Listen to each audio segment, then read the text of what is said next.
sometimes you have to get stuff out of the way. We understand legislative time. So anyways, good morning, everyone. It's Friday morning, March 24th, and we have the Commissioner of Fish and Game and Wildlife with us and a group of folks, and we're going to be talking this morning with them in regards to our damage, crop damage liability law, and I think it would probably be best to hear from Rebecca White first, from Director of Operations from the Agency on Risk Management, to see maybe what there is out there that farmers could use for insurance purposes. Rebecca, can you hear us all okay? Yes, I can hear you perfectly. And would you like to introduce yourself and we'll get started?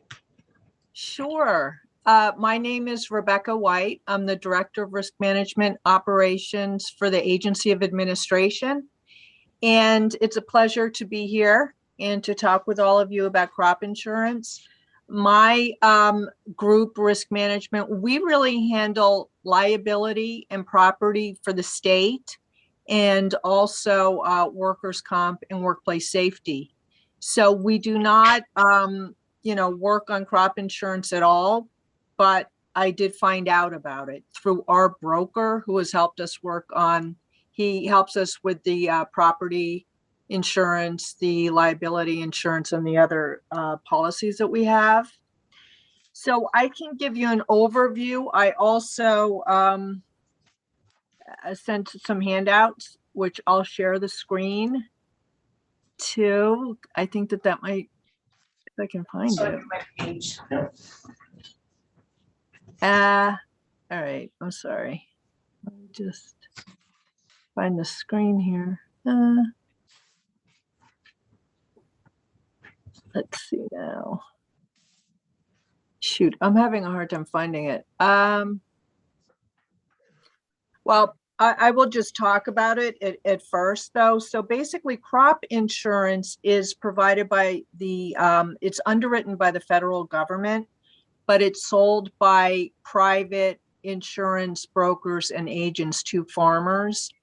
And it's really been in effect since 1880, which is pretty incredible. And it first covered hail, which is a big, cause of loss for farmers. And then it branched out to cover other natural disasters such as drought, freezing, flood, fire, but also insect and wildlife damage. So that is a covered cause of loss, which is great.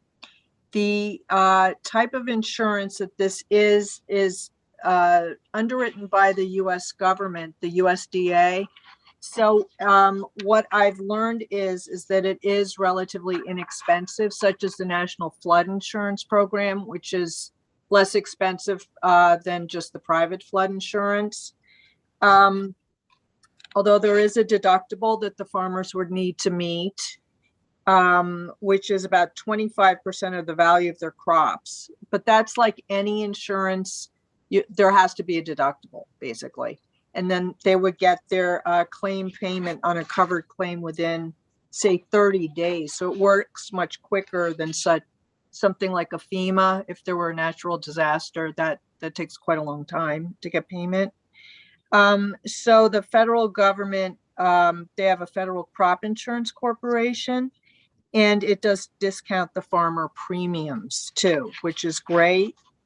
And right now, from the numbers that I found, is that crop insurance covers about 80,000 acres in Vermont. And the crops that are covered are by far the corn, about 70,000 acres, followed by apples, soybeans, and maple syrup in terms of crops. But It seems to vary from about maybe 30% of the total amount grown to 80% for the corn. So I found that to be fairly interesting. Any idea on the cost of that?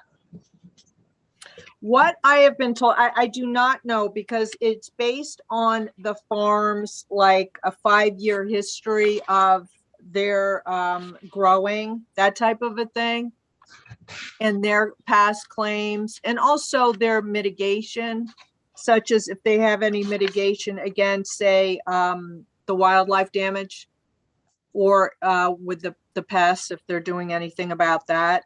So the coverage is based on 5 to 10 year production and acreage history, is what I've been told. But it's subsidized by the federal government. We can get, I don't know if anyone else here will be talking about that in more detail, but I can get some folks that know more about it than I do in terms of how much it would cost, Yeah, or ranges, basically. do you know if, is that covered through ASCS, through John Roberts's federal, he runs the office up in Chittenden County for the feds. Do you know what agency handles that? USDA? Yep. ASCS? USDA, and also the Federal Crop Insurance Corporation. And what they do is they will have companies, they allow companies to write crop insurance in Vermont, such as American Farm Bureau Insurance, Crop Risk Services. They gave me a whole list, which was included in the materials that I sent. Rural Community Insurance Services. I'm not familiar with the person that you mentioned, though, Senator. John Roberts is the director of the ASCS office for USDA and Okay. up in Chittenden County. Okay.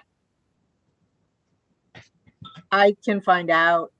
I would think if he's with the USDA, he would definitely know. Although most likely it's such a huge operation, he might not be, directly involved in that. But the thing is that because I heard the question previously, can the state purchase the insurance on behalf of the farmers? And it really has to be a insurance between the farmers and the insurance company. So that's the way that would work. It's all private. Yeah, like for their farm insurance, they have to have general liability farm insurance for their buildings, for their operations. So that's, again, their own insurance policy that they would have. But I was happy to read that it does cover against wildlife. What was interesting was the broker who has sold these types of policies has never seen a claim from wildlife that's big enough.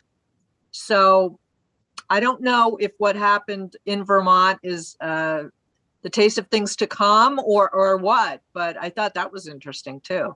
That he said it's much more common, the hail, drought, that type of a thing from natural disasters. Yeah, weather damage. Weather, exactly.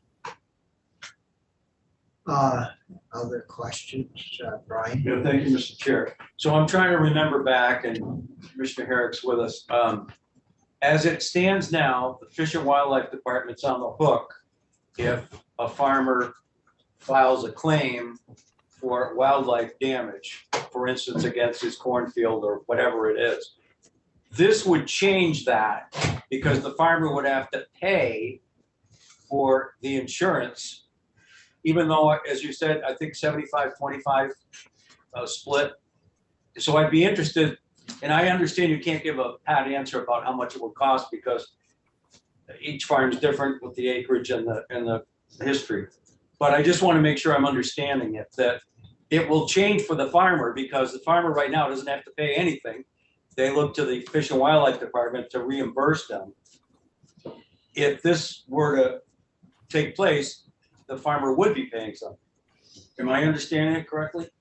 Yes, and my impression of reading the statute was I thought it was duplicative, because if there is already insurance and it is subsidized by the federal government, it just seemed unusual to me that the state government, even though this was put into place many years ago, many decades ago, why they are, paying these claims that would already be covered by insurance. That seemed unusual to me. Yeah, there's gotta be more to it than what we know at this point in time.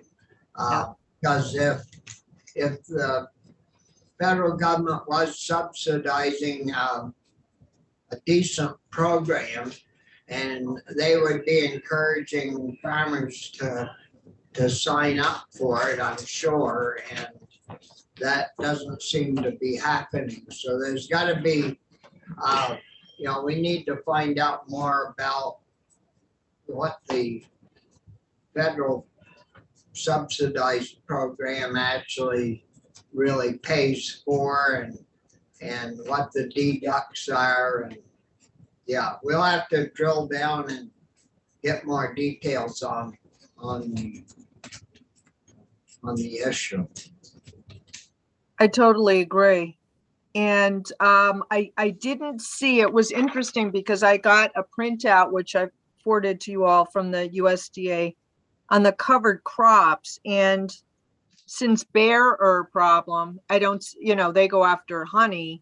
I didn't see, honey here as a crop. So it's really the basic crops, the soybeans, corn, that type of a thing. Apples, almost 900 acres of apples, which is half of the total acreage in Vermont, according to this. If I remember correctly, Rebecca, it's only deer that are included in the statute. I think I saw bear as well. Let me look. It's, suffers damage by a deer to the person's crops, fruit trees, or crop-bearing plants, or black bear to the person's, cattle, sheep, swine, poultry, or bees. Oh, that's federal. Yeah. So the bear damage the statute doesn't cover bear damage for crops. It does cover bear damage for livestock and bees. Okay. And the deer are probably eating the apples because they do it at my house here in Chelsea, Vermont. And corn. Yep.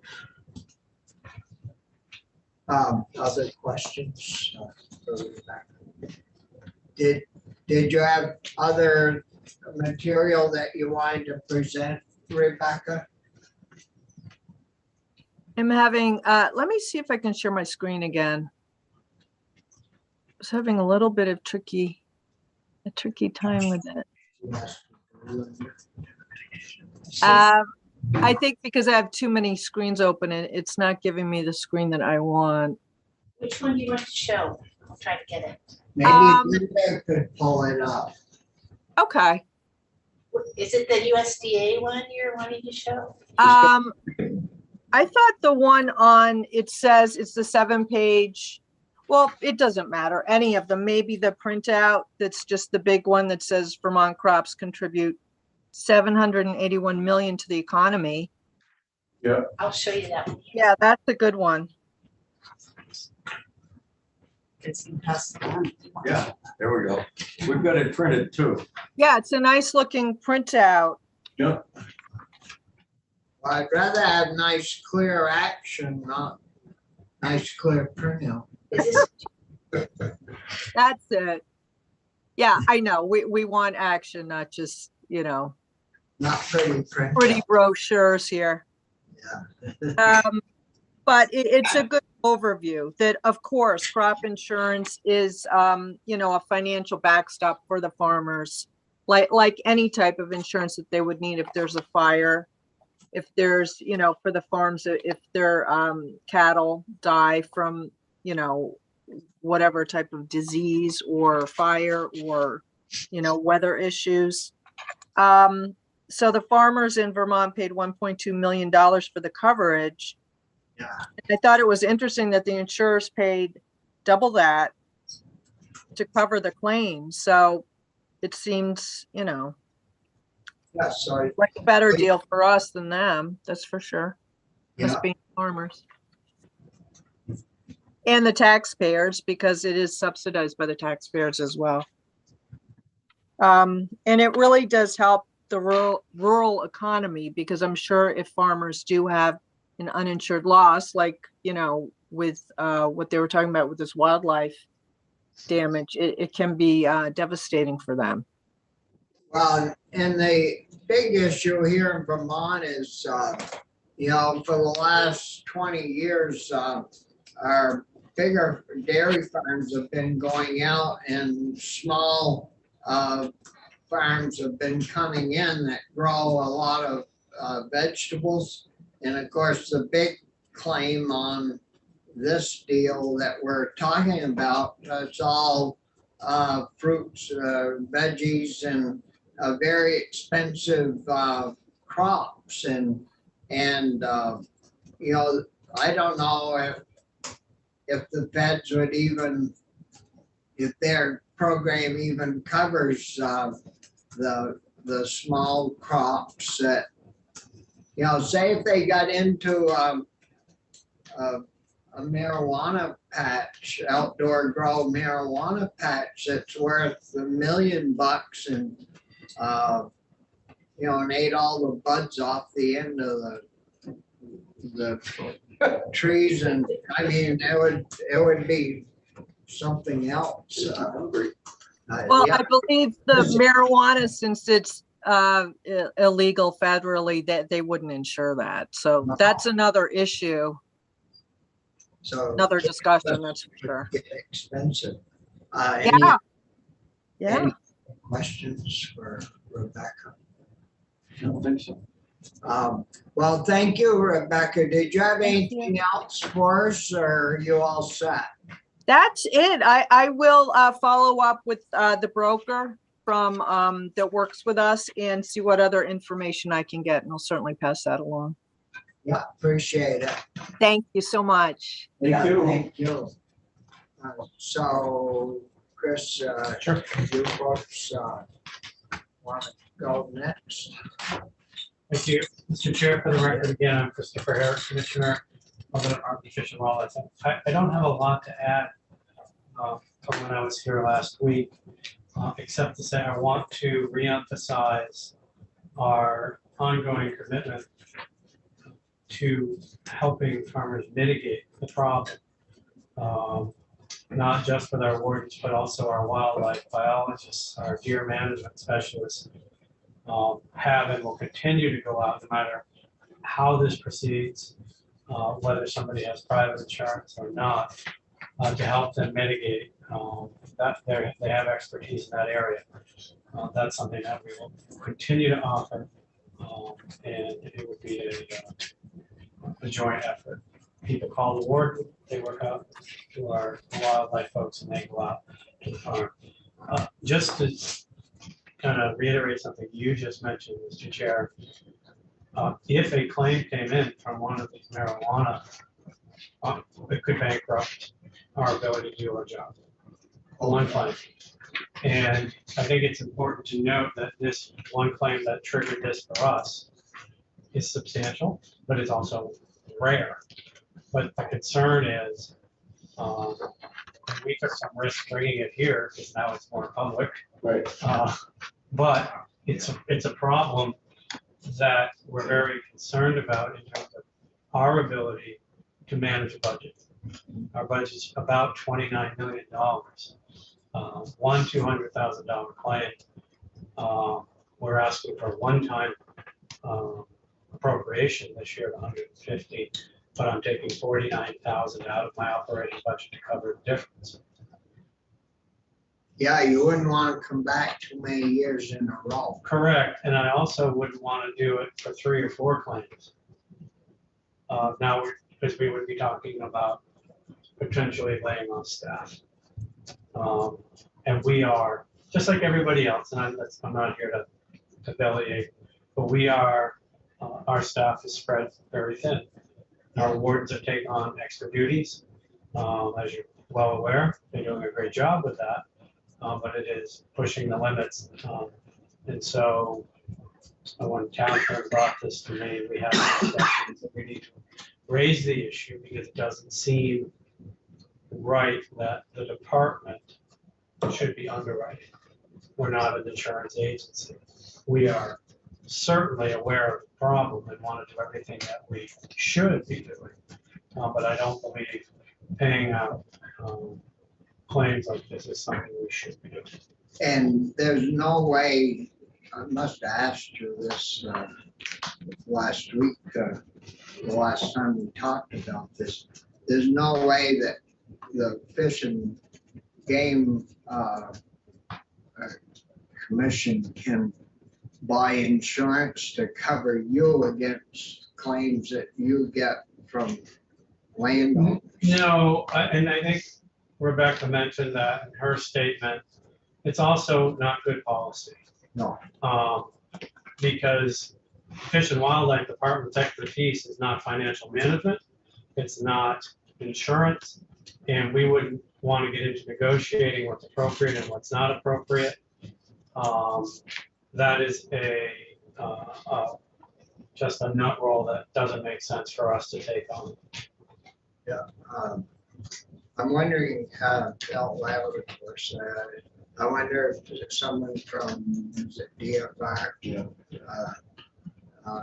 Might know something about, they regulate the insurance companies and all of that. Maybe we could get someone in from there to talk with us in regards to how best to handle this. If we were going to require every farm to have to buy insurance for their crops on their own, but, well, we just had that sheet going around. They're paying out 1.2 million. Is it? Yep. 1.2 million, and must be in premiums to get the coverage on 80,000 acres.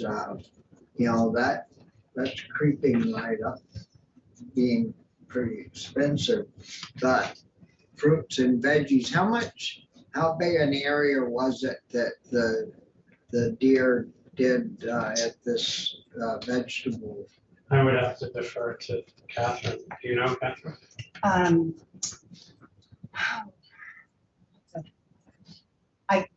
I believe that, well, she had 3 plots, and all of them were several acres. Several. Yeah. So. She also had insurance, but it did not cover crop damage. It was for, liability for workers, her buildings, weather, but it was not one of the federally subsidized insurance companies. So she had insurance. I think most farmers do have insurance because they're so sophisticated. I mean, they really have to be sophisticated to be in the business. And, but it didn't cover that. And I don't know if she knew that that was available to her. I just, but that's a conversation that I definitely would have with her. That's a story of everyone's life that's ever dealt with an insurance company. Yeah. Awful sorry, Mr. Starr, but that particular stuff is not covered under that particular policy. Yeah. Senator, I would like to clarify one statement. It is not the department's position that any farmer be required to do anything. No, Okay, no, it would be certainly their choice. Right. Okay. Which most cases is not really a choice, because if you've got thousands of dollars invested in a crop, you gotta protect yourself to reap the harvest, and if you don't, And I am not a farmer, but if I were, and I talked to the insurance agent and they said it's gonna cost X amount of dollars for crop damage insurance. And then I look and say, but if I don't buy it, I could just go to the Fish and Wildlife Department and claim it. Which would you do? probably the Come second, see you. Change the law. probably the second choice. Yeah. I don't want to be, but the wildlife is a public asset. Correct. And what we're doing now clearly isn't working. And it clearly leaves people out in it. But if, for example, and I'll use beaver, they come in and they dam up, and we have beavers that dam up a piece and it backs up into a hay meadow. It's discouraged to touch the animal because they're a public asset, and we're told, called the Fish and Wildlife Department. So in somewhat the farmer's defense, these are, the animals doing the damage are a public asset. So there is some ability here where I think we have to sort this out together. And the department can't just run away from this. Well, I think to try to say that the Department of Fish and Wildlife is responsible for the behavior of wild animals is akin to saying because they're public. Lake Champlain is public and it floods on a regular basis, and when the state is not responsible. And most people that are near waterways and can buy flood insurance. That's correct. And that we have taken on, and that has come in nationally as flood insurance has a public component to it to help people buy flood insurance. So, and what we're doing is working, and I totally understand the risk that it puts the department under. But you do have farmers with land that put thousands of dollars into meadows, into crops, into all that damage. So to, you know, at some level, I appreciate the chair going and talking about going to DFR and trying to reach for, figure out a solution to this. This is something I think we all have to, you know, my whole life having been on a farm, when this got put in place in 1969 and I was young, and not close to anybody that was doing the work or thinking about this or anything. But all was told that the animals that come in and do the damage are not owned by the farmer. They may eat off from the farmer's land. They may, people hunt on the farmer's land and all the lands out there, but they are public animals. And so I think we all have to, as we back away from this, have to think about what are the other solutions. I would simply say, I agree there should be a solution, but the current situation is not one that's viable, you know, and the Department of Fish and Wildlife, in my mind, is not the best place to put that solution. We are part of a solution by working with farmers in the mitigation process and managing the herd. But as you know, there are competing factors about what's good management. People would love to see more deer. Frankly, in some areas, we're reducing the number. But I don't draw a straight line between the behavior of animals that are held in trust for the people of the state of Vermont that the department is tasked with managing, and the department being responsible financially. Well, and I think you're dependent on landowners for people that hunt And you don't provide, for the most part, you do, the state does in some at public land. But for the most part, people hunt on private land and you sell licenses for them. So we all have a responsibility to work together. What's happening now doesn't work, but you do have a responsibility. I agree, and it's just a question of where that responsibility ends. It becomes taking on more. I agree with that. So, and you said your wardens did work on this. Yeah, there was electric fencing put up. And in response, you had asked last week about an orchard, and I inquired about an orchard that had some fencing put up. This was a long time ago. And it was actually not us, it was US Fish and Wildlife, had some extra fencing. Okay. And they came in and helped out because there was a problem going on. I think we as a committee certainly understand where you're coming from. And do you run under the jurisdiction of natural resources? That's correct. Yeah. Why don't you take your problem there? In what fashion? Well, I mean, they must look over your budget. They must decide, where you can hunt and not hunt and what. So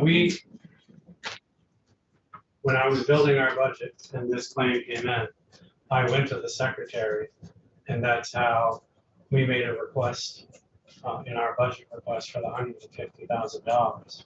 And I also said I would like to approach the legislature about fixing this because this is a long-term liability that is a giant risk to the department's ability to do its normal function. And that was approved. Because this very day, they're down there passing supposedly an amendment that's going to cost our farmers $80, $100, $120,000 extra a year. And you're up here trying to get a couple $100,000 damage taken care of, and maybe they ought to be dealing with trying to find the 200 grand fix for your wildlife. That's certainly one way to look at it, Senator, but I'll remind you that the Department of Fish and Wildlife is coming up with 25% out of its current operating budget. Well, there's two of us on the program, so we know where you're coming from. But the old story, you don't want to cut off the hand that feeds you. Well, they're down there cutting off the hand that you're up here trying to get us to take care of. I am not in any position to speak to what they are doing because I'm not read into that, Senator. Well, And I respectfully ask that you look at this issue based on its own merits. well, we will, but it certainly, for a person that's been around here a while, it certainly gets into your crawl with who the hell's hand is getting what. And, but anyways, yes. Catherine Guessing, General Counsel for Fish and Wildlife. I just wanted to say that part of the rationale for coming here is that the impact is on farmers. And so just to be completely transparent, we felt that we should come to this committee. Well, I get a little off base sometimes, but So do I, but if we thank you for coming. I think you understand where I'm coming from. I absolutely do, Senator, and I appreciate your willingness to speak frankly, because I will do the It's the same. only way I know how to deal with people is tell it the way it is. That's another reason why we're in front of this committee. Yeah. And so what what I can see, and we'll discuss this as a committee. We'll get FDR in because they're, they look at all the different insurances and the companies, and we'll get somebody from USDA in to figure out, is their thing worth even investigating? But I think, well, I've never seen too many problems we couldn't figure out working together. And I'm sure we'll be able to get something resolved here. We certainly know that your little department can't be paying a couple $100,000 a year in damages. Well, even $50,000 a year in damages, and then getting the other 150 from down the hall. Because once this federal stuff's all gone, our budgets are gonna be back very lean again. That's correct. And so. And just let me reiterate this too, Senator, that you mentioned. A lot of our GF gets used to leverage federal grant funds, whether it's PR or DJ, and those are at a 25 to 75% match. This takes that out of that formulation. And we use those funds to purchase habitat and put them in conservation, to manage the wildlife management areas that the Senator mentioned, that we have public land, we have 104 WMAs around the state, but we have to manage them in a proactive manner, and that's what we use those funds for. Any other questions for the commissioner? Well, we appreciate your time and consideration. Yeah, If there's anything else you need from myself or Catherine, please feel free to, where we are. Yep. And thanks again for your time. Have a nice weekend. Yeah, thank you. So is Mary on the screen? Mary White? Does Steve hasn't shown? Steve is here too. Pardon? Steve is here. Is Steve on? Yep. Oh. Mary's on. Well, hey, Mary, I didn't realize Steve's on the screen too, but are you on a time schedule or? I can wait, Senator Starr. That's fine. Yeah. Steve Colley, are you ready to come on? Morning. Good morning, Senator. I'm sorry I'm not there with you. I feel worse than I sound. Oh, no. Jeez. That's not good. Been there, done No, We're glad you're not here. Exactly. fair enough. I really don't have very much to add, given what I just heard with the committee's discussion. We fully understand that Fish and Wildlife can't compensate farmers when it doesn't have a funding source to do that. We're also very concerned about the issues. Crop insurance is obviously critical. There are holes in that I don't know that there's a way to get around those holes. One key is we really appreciate Fish and Wildlife work with farmers to help to protect farmers' crops from wildlife, but perhaps there could be some ways to facilitate that a little bit more. Raising the cap on deer is one way. I've been wondering, and I've talked to Catherine Guessing some about this, but I've been wondering whether there could be even more opportunity for farmers to have a little more leeway in protecting their crops. And I actually just sent Catherine an email, which I'm not sure if she's still in the room or not, about an idea. But I just we will remain in tune to the conversation. Think it's an important one. And very much pleased that you invited us, but I don't think I have anything substantive to add. I think the last time the commissioner was in, he said farmer could take up to 4 deer damaging, but if they call in and explain the situation, usually that number, it's on a case-by-case basis if they raise that number higher. Catherine, is that the way that works, or? Well, right now, the statutes allow people to take, and it could be a farmer, it could be a person who just has some apple trees in their yard, allows people to take up to 4 deer. Yeah. And then if they need to take more, they do have to demonstrate that there's damage, that there's some damage. And usually that's a phone call to a warden, and they come and look at the situation and make an assessment. After that, if they want to take more, they have to get a permit from the department. And one of the things that we're suggesting is that we get rid of the permit requirement and that we just call it authorization.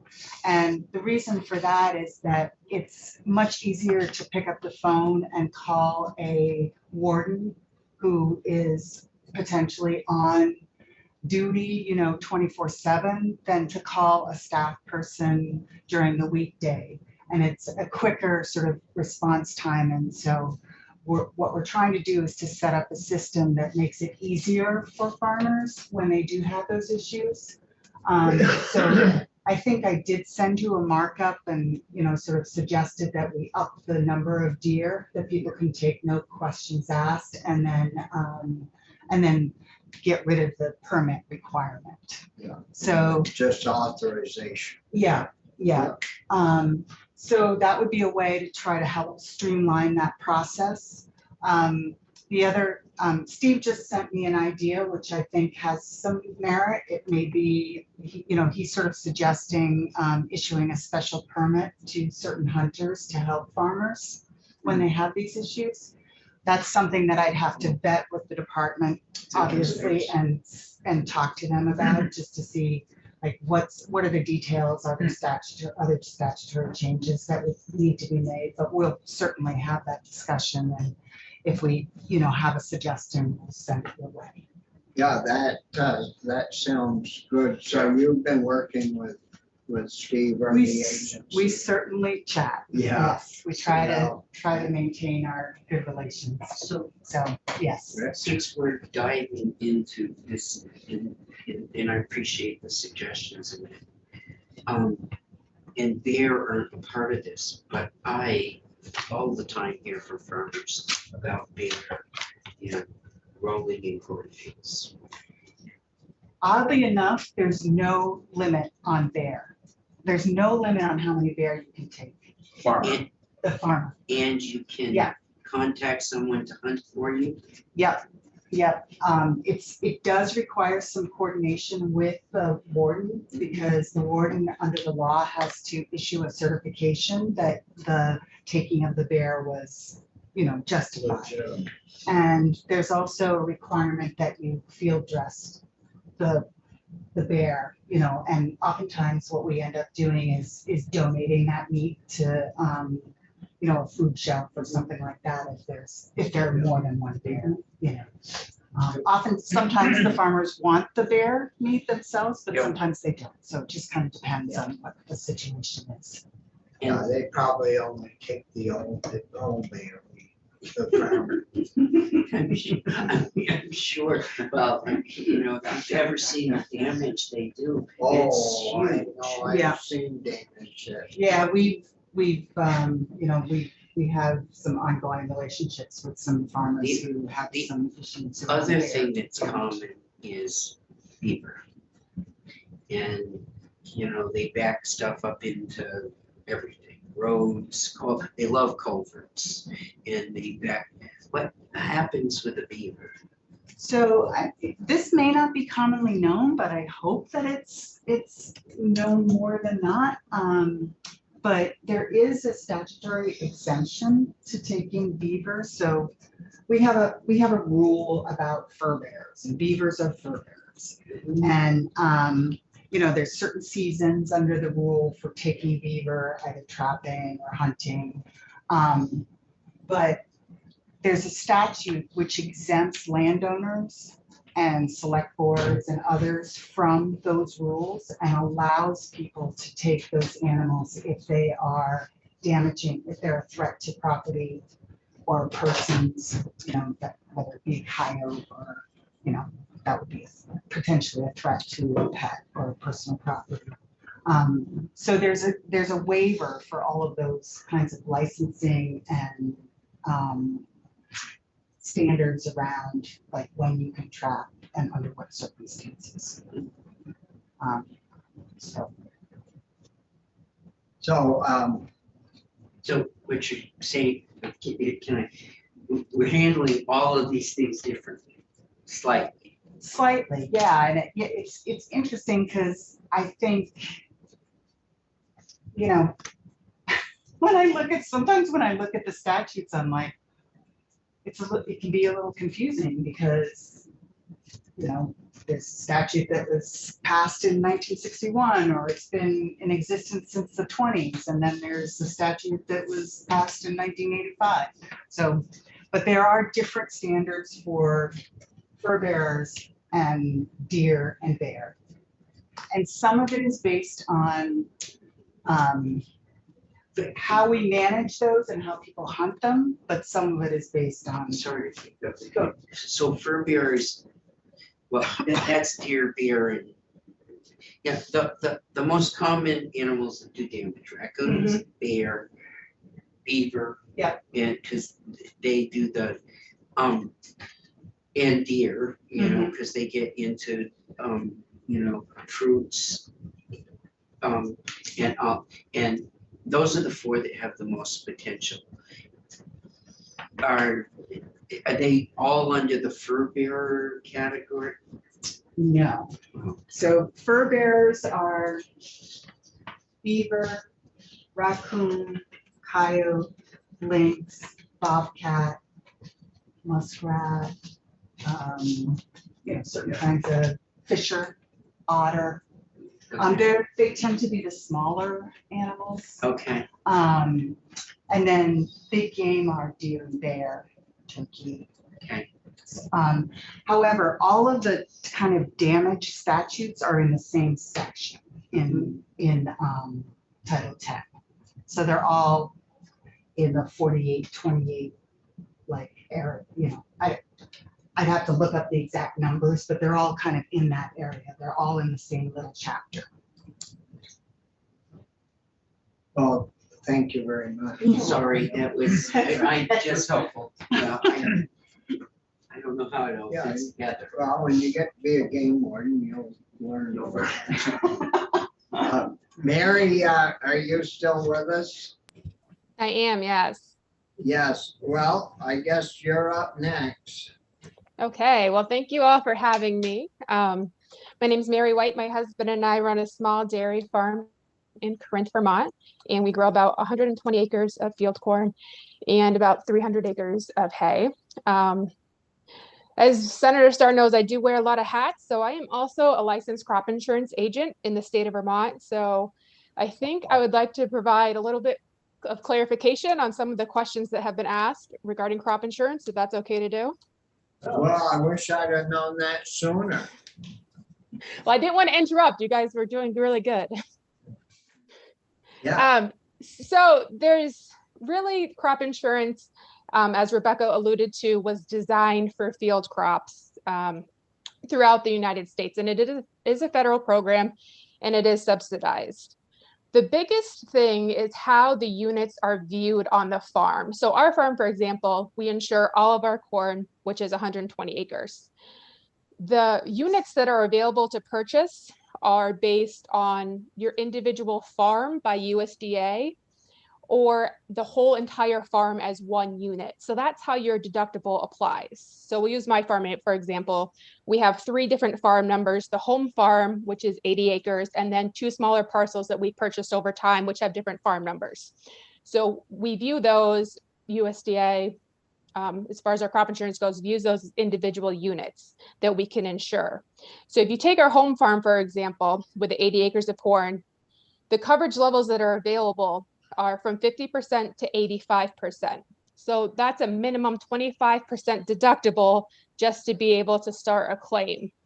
So out of those 80 acres, we would have to lose, at least if we had the 85% coverage level, at least 15% for just the deductible to apply. So that's a huge reason why these claims are not getting paid out on the crop insurance side. It is not designed for wildlife. This is designed for hail, drought, wind, flood. Wildlife was added later in the crop insurance program and is not what that program is designed to do. And that's why we don't say it pay out, because we're not looking at each field individually. If that was the case, then yes, crop insurance would be a much more viable option for paying out on wildlife damage.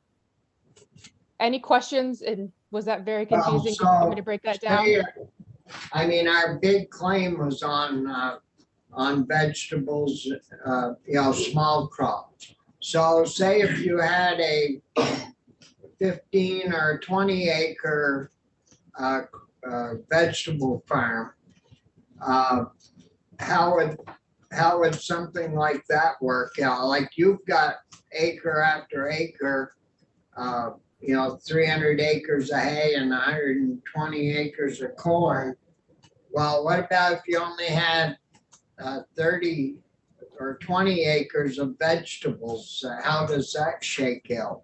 Yeah, so the crop insurance product for vegetables is insurable on what we call a whole farm policy, which is much different than this traditional crop insurance that we're talking about.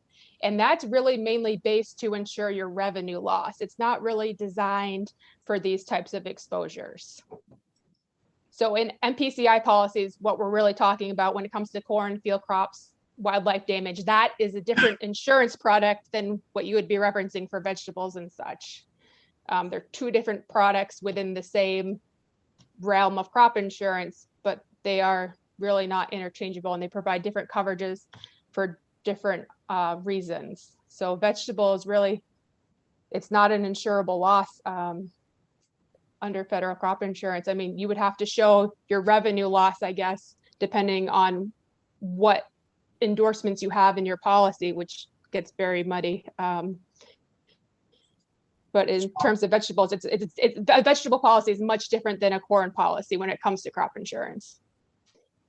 Say really vegetable farming is not insurable.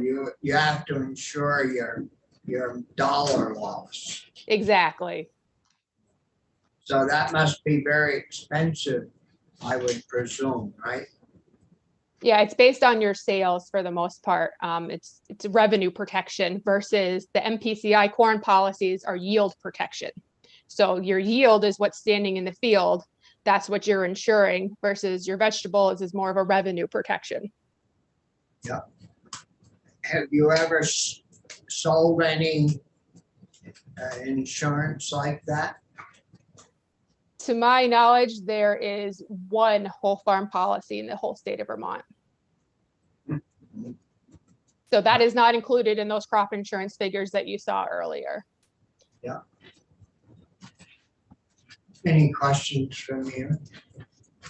Maybe you can offer us a solution. I wish. I know the state of New Hampshire has a program that's been there for centuries. It's pretty outdated, but they do have a payment directly towards farmers, and I don't know the works of all that. But I will clarify a little bit more, I guess, on the crop insurance premiums, if that would be helpful, just so you get an idea of the cost. Sure. So the way the premium is determined is by the acreage that you're going to insure, the coverage level that you choose between 50 and 85%, and then the county you live in. So it's standard by the acre where your production comes in that you report every year based on how much tonnage you actually produce. That is what your loss payments are based on.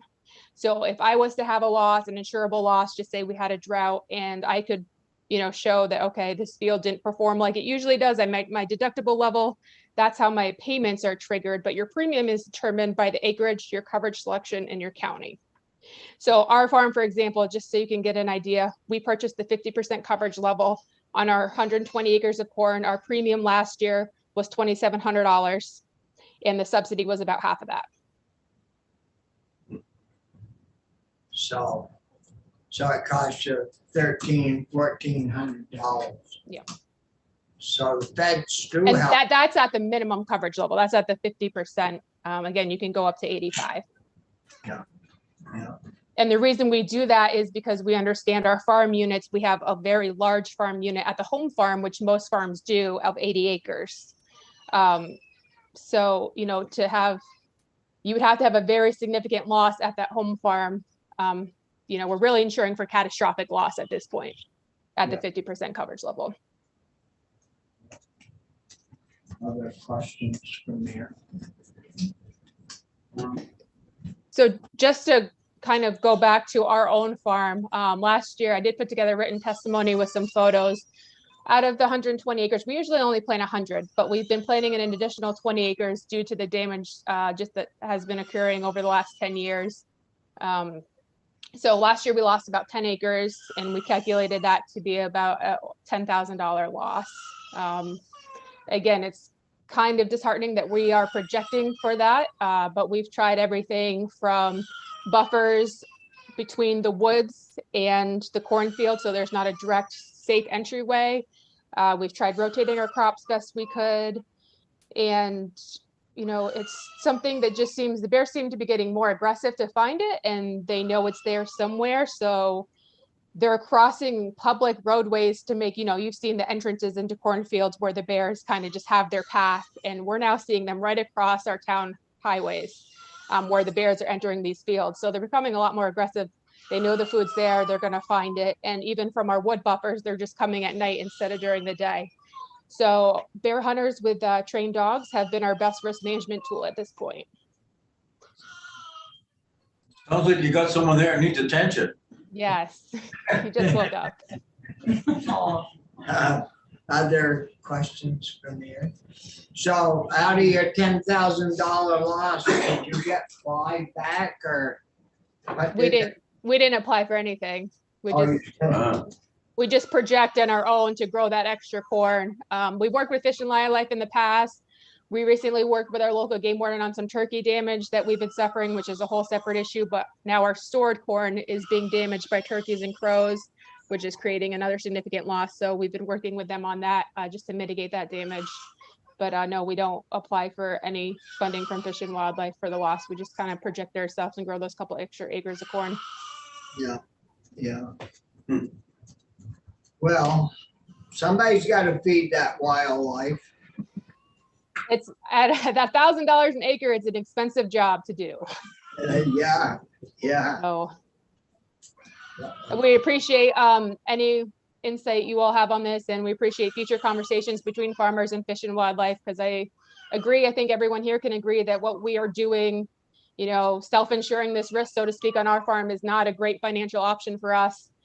Crop insurance is not a viable option in terms of this exact damage that we're referring to here for the state. It's really not what the program's designed to, and we've seen historically it does not pay out in Vermont. So how do we find something that everyone can agree on to help the farmers mitigate this loss?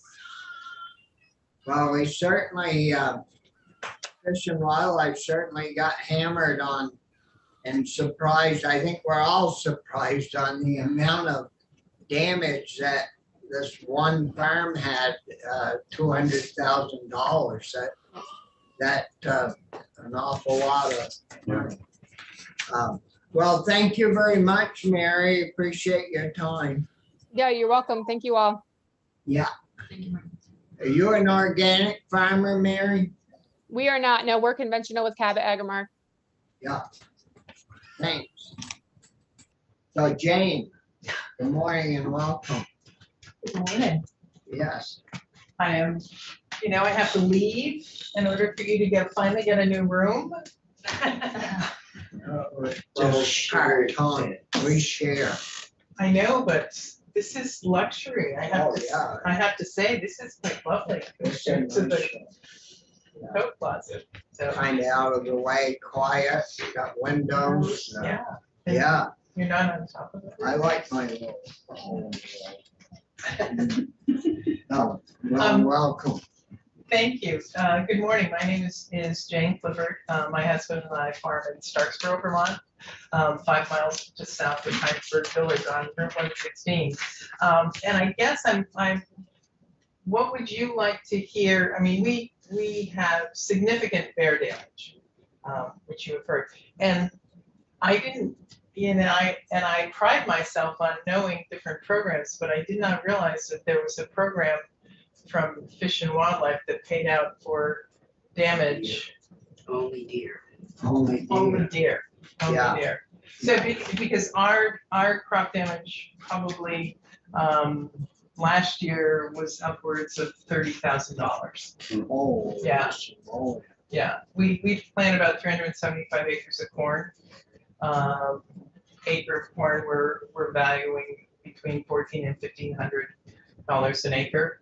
An acre of corn, 3/4 to an acre of corn for every cow. Okay. So a significant amount of money. I think one of the things that I would like to just acknowledge is the fact that the bear are eating the corn. And so the number of babies that are being born each year has increased. We the last 2 years, we have had a sow that each year has had 4 cubs. oh. Four. 4 cubs.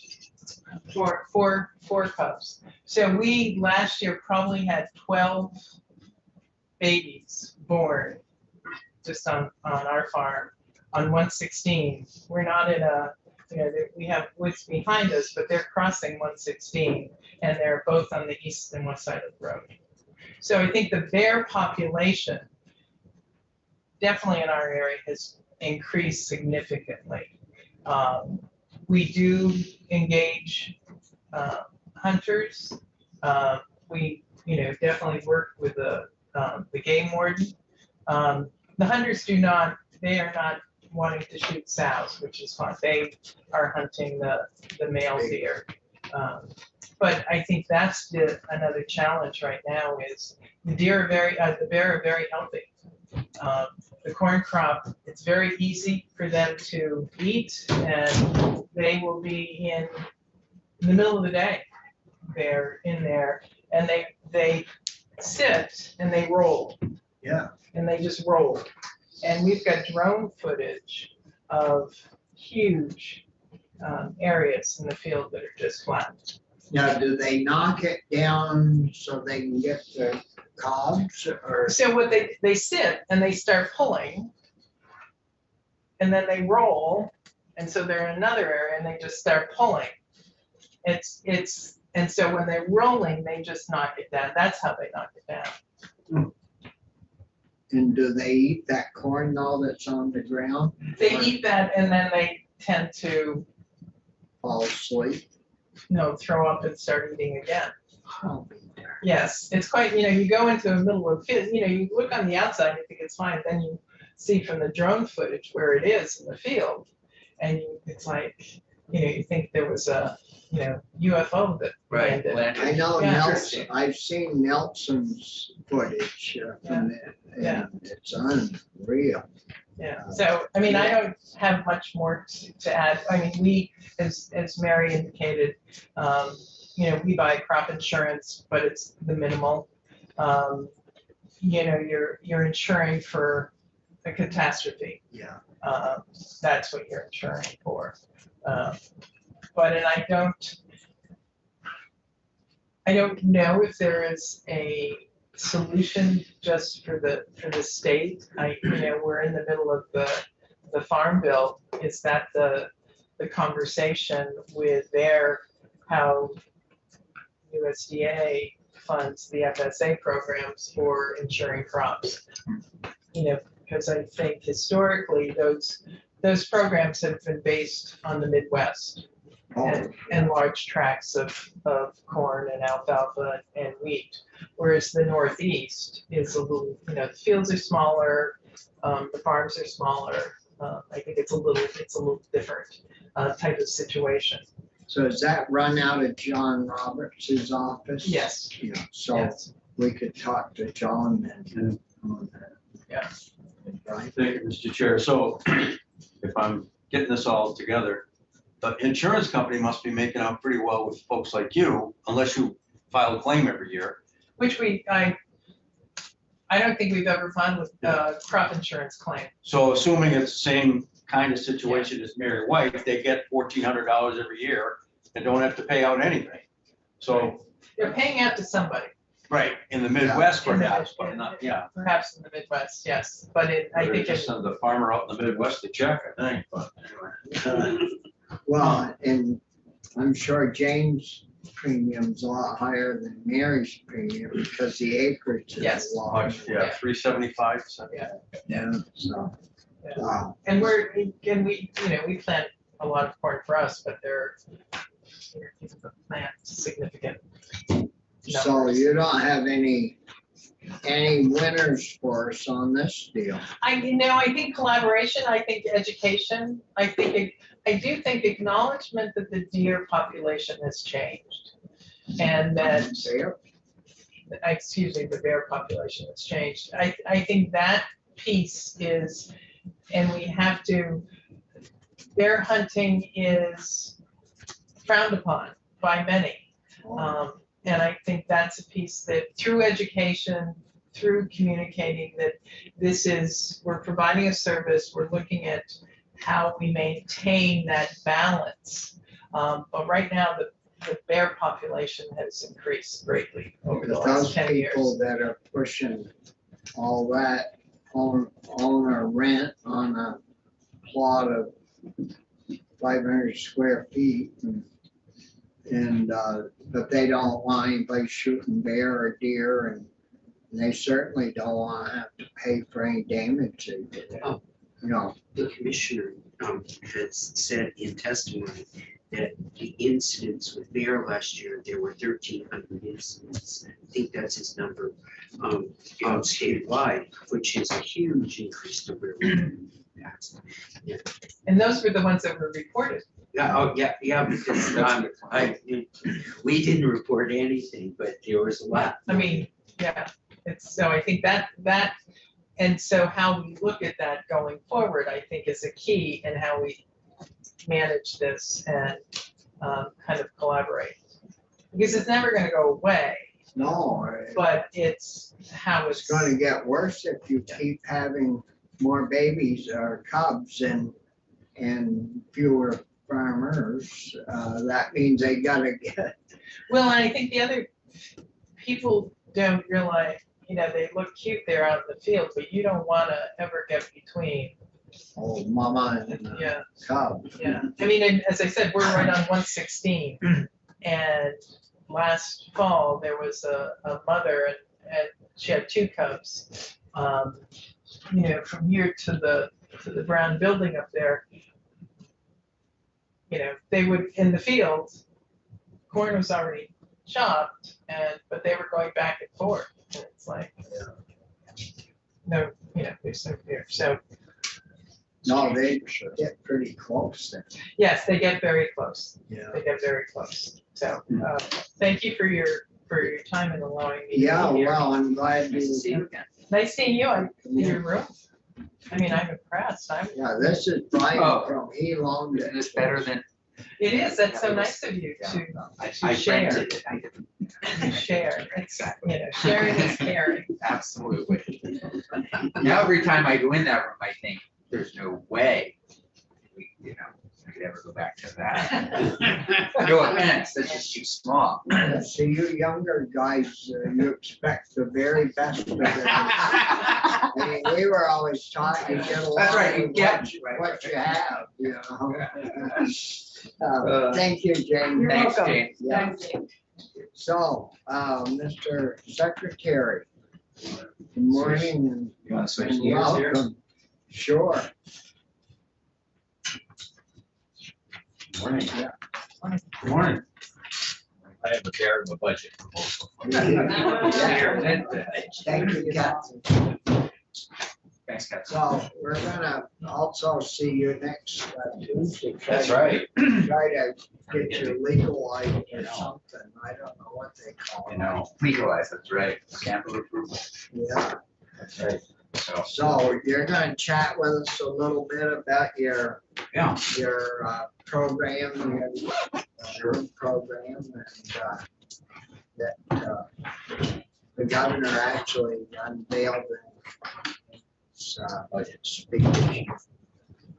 So, Well, good morning, everyone. I think also Steve Collier He's gonna be is on. online as well. Oh, yeah. Morning, Steve. Back again. Morning. Well, good morning and thanks for the opportunity to talk about this proposal. And just a little bit of background. This comes out of the Future of Agriculture, the Governor's Commission on the Future of Agriculture. It was created, this commission, by the governor. It came out of the pandemic. We all realized that farming and food was vulnerable, and we discovered gaps as we tried to feed Vermonters in the region. The commission first convened on April 1st of 2021. It was co-chaired by myself and Lindsay Curley, the Secretary of Commerce and Community Development. I just want to share a few names of, if you're not aware, of some of the members on the commission. And it's all various sectors throughout the farm and food economy. Jen Davis from Cabot Creamery, Kate Finley Woodruff from UVM, Harold Howard is on it, Ellen Kaler, David Mance, Leslie McCrory Wells, Miyako Ozeki, Josh Poulin, Nick Richardson, David Roth, and Steve Schubert. So they've all been working with us over the last few months. Yeah, it's a wonderful crew, and we're really thankful they've generated and volunteered their time to help us with some of these issues. So we have an updated plan that came, and the action plan included 4 priorities for the future of agriculture, and I'm going to name them for you. All Vermonters benefit from healthy, nutritious food and a robust local food system. Vermont fuels agriculture business entrepreneurship, growth, and sustainability so that food producers and businesses are profitable across a range of sizes, stages, and business models. Vermont attracts and supports the next generation of farmers, and Vermont strengthens and supports its brand.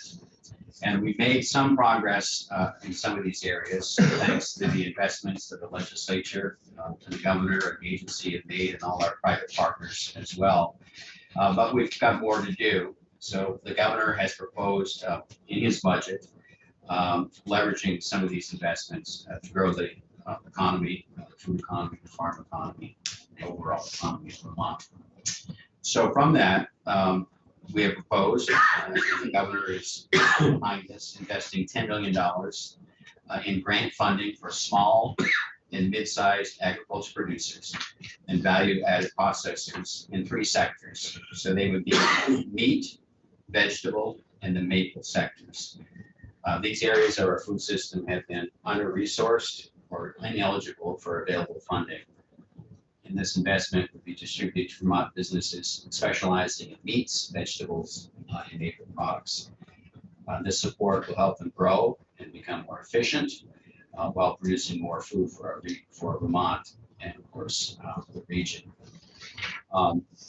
Some of the areas that I maybe a little bit more detail, I think we've shared with the committee, or we can, sort of the outline of what we're thinking in the project description. So what the objectives of the plan would be to expand local food production and processing, increase the market access and distribution channels, and also it helps with climate change as well. This would be a one-time, larger scale projects that other programs, some of the state or federal dollars do not address. Applications will be reviewed at the sector level, and applicants can apply for 1 or 2 tiers of funding. The intent is to fill funding gaps within the meat, maple, and produce industries, and successful applications must demonstrate growth potential achieved by the grant investment. So we think this would be a one-time investment of $10 million for each category, reviewed independently and at the same time. Funding requests could range anywhere from $100,000 to $500,000. And we also will consider smaller funding or smaller awards for businesses that do not have that need for the larger funding needs. Maybe a little bit on some of the eligible uses that we're thinking about. Equipment and capital infrastructure. This program could support agritourism efforts, improved employee quality of life, livestock handling, meat processing, storage capacity, which we hear a lot about, energy efficiency, Storage capacity such as, particularly in the fruits and vegetables area, particularly freezers, Control temperature. storage. You know, sometimes some are having to rent facilities if they're at a bigger scale, and then you get into having to transport it there. So if they could do more on farm storage, or we could create maybe some more hubs around regional hubs that could be used along some of our major transportation routes. We've talked about that. We hear that consistently.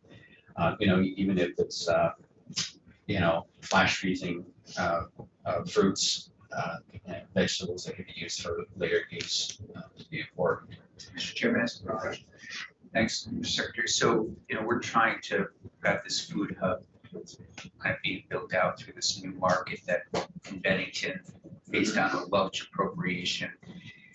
And so would they be eligible perhaps for funding? They're building it out off of the market that's already open. Is that, would that, some of this? I would think they would be. I mean, I think we're trying to focus on, you know, private businesses, but if they're supporting other private businesses, which they are, Right. yeah, I think there's an opportunity there for that. Okay.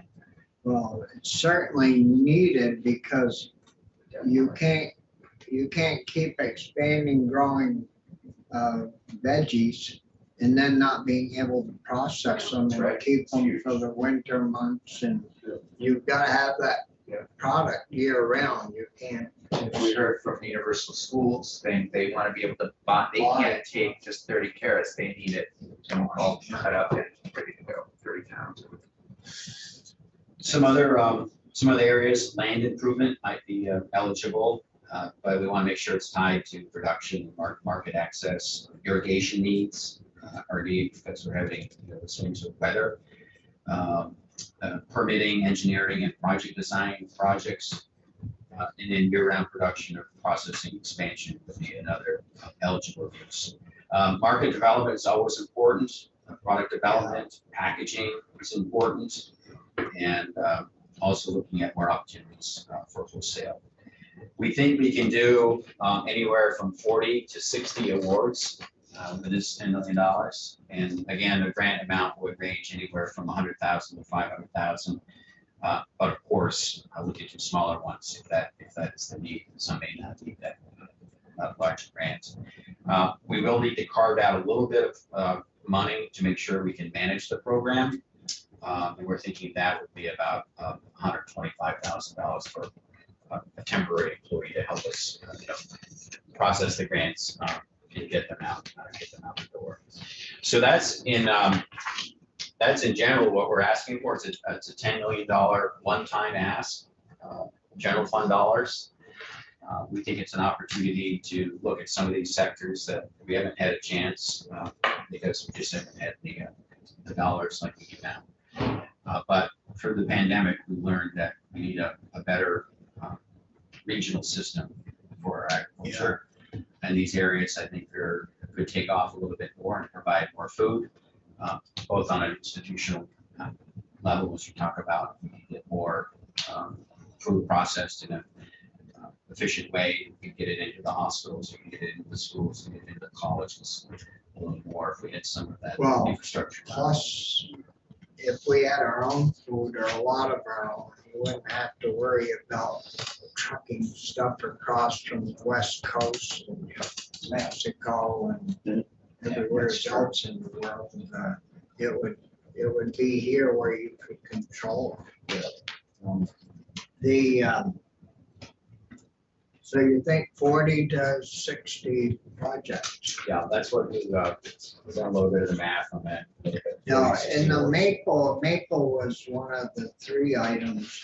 What did you have for thinking in regards to maple? Well, maple continues to grow. A couple areas, maple is more than just pancakes now, and waffles. Yeah. So we're using it for other value-added products. So it's barbecue sauces. I think you've got one down your way. It's doing quite well, and he's off the races with that. The other would be energy. And we do have a number have gone to something called reverse osmosis, which basically takes the water out. So has tremendous advantages for dealing with fuel, so efficiencies. So you're not boiling all day, all night. You have that system. So I think there's probably some smaller, mid-sized producers that could use that technology, have not been able to use it. There were some grants a few years ago through USDA Rural Development that were helpful, but I think there's more out there.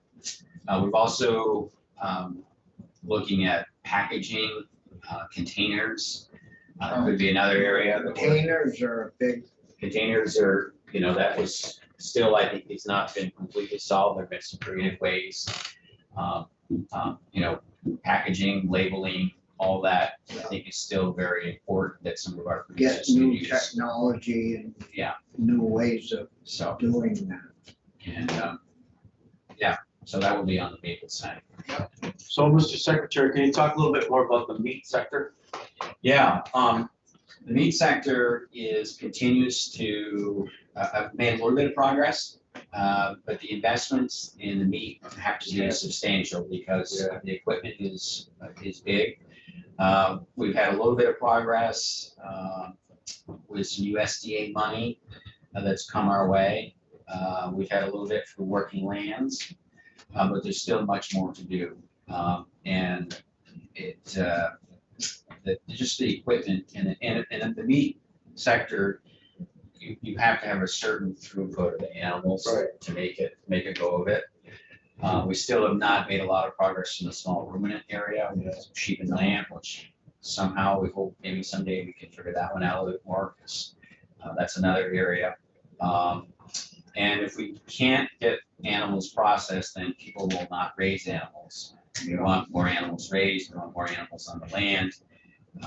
So the core accounts, and I know the senator has his case where his constituent had to buy a plant in New Hampshire to get his done. But even with that, we still need to continue to work on that, and the labor is another issue. So if we, and in some cases, if we make some of these infrastructure improvements, that might help with labor, because it's a gritty business, it's a tough business, a lot of lifting, et cetera. So if there's efficiencies we can make with certain equipment, we're not as lifting as much, there may be an opportunity. There are a lot of reasons they went to New Hampshire for a slaughterhouse, but the biggest reason was labor. That's right. Labor, yep. Have you seen any downturn in beef production, or is it on the rise? I think my experience in talking with folks is there's still a tremendous need of local poultry. We've done some expansion. I was up to a facility up in Isle of Mott, which we were able to help with some federal funds. They have a farm stand, and they only had one whole chicken left in the freezer because their clients that they're doing retail or at a co-op, so they could do more. And I think that's the case. We could do more local poultry for sure. And I know we could do more local pork. But it's all about, we can raise it, we're gonna get it processed, and then we gotta get it delivered. Brian? Thanks, Mr. Chair. So when these dollars are, they make it through the process, is it an application process, or could you identify certain needs? Yeah, we've set out an application and a criteria, and And then people respond. and then respond to it. And we want to make it, we've learned over the years, if we can, and this is the joy, if this is state dollars, we can design something that's can be turned around in a reasonable time with a reasonable application and not make it too complicated. Great. That would be the goal. That, I don't know if it was sometime this week, we were talking about applying like for working land stuff. And somebody told me it took 8-10 hours to do that's an right. application. And sticking right with it and doing, because it's so tight, the applications are getting pretty professional. And one thing we believe is that this program would complement the Working Lands program, because the Working Lands, one of the major points of that is it has to support others along the food chain. So people that may not qualify for the Working Lands, so it's their sole business. So it's they may not be, say you're doing, example that works for Working Lands is you are making cheese, but you're buying milk from area farms. So that they score higher on that. And Working Lands is also an independent board that looks and receives and screens all of them. So difference would be this one would be done, strictly in-house with the agency application. And it may hit some of those that may not quite be eligible, even though they're certainly worthy, may not be quite score as high as some that go through the Working Lands. And it's the three sectors, of course, is a little different. And on the dairy side, we really got covered through the Innovation Center. So that's why dairy's not, so we have that other program for the New Dairy Innovation Center, which is kicking out substantial dollars to the region. Other questions for Sounds good. Secretary?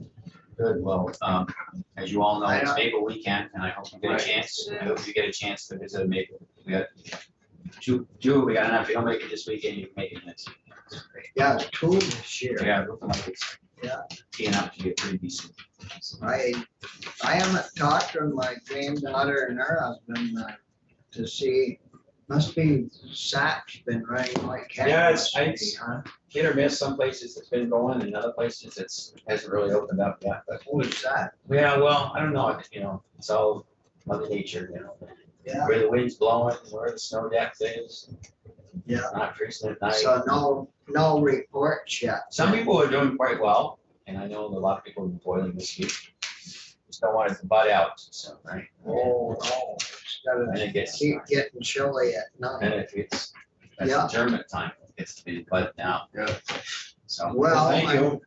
I'm sure we'll have fun down in the next committee room that Richie and I are. That's right. It's another room, isn't it?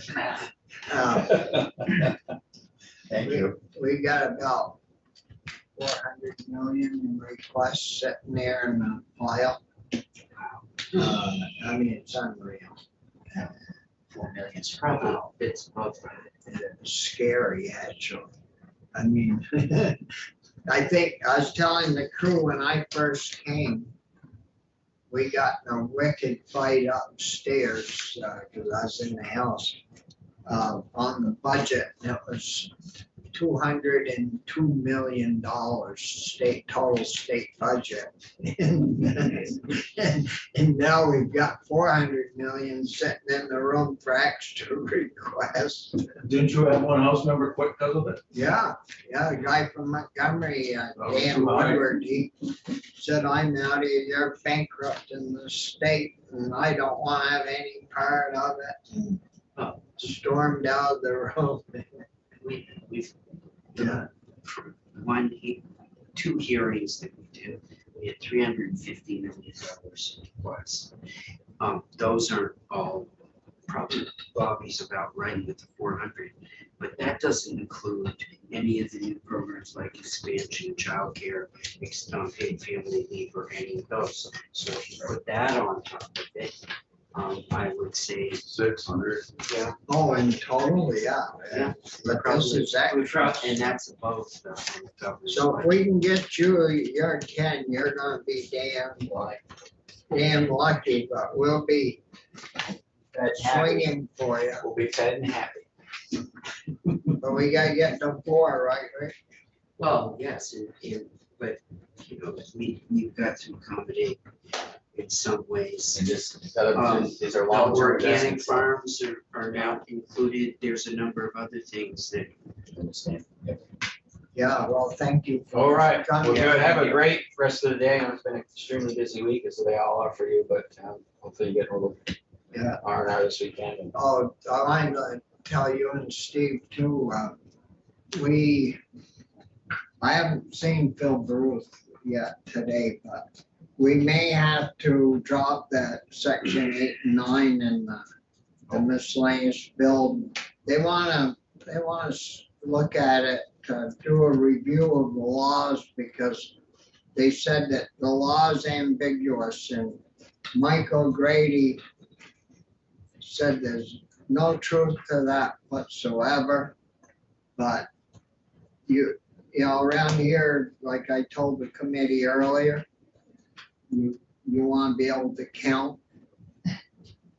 Well, there's 7 people in that room, and 3 of them come out of natural resources. So, you know, it's all they need, one more vote. And Chittenden County's got 2 or 3 reps on there, and the what's your leader's position? Ranking? No. Minority Party leader is from Franklin County, and I have talked with but he represents St. Albans, and they've hired a lobbying firm.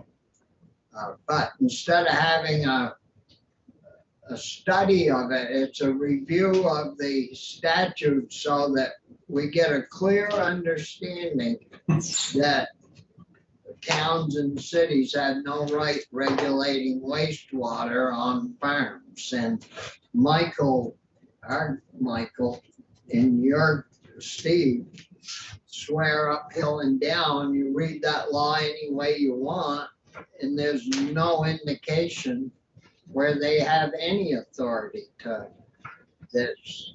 But we may do some work on that, and it may find its way back somewhere along the way before we go home or something.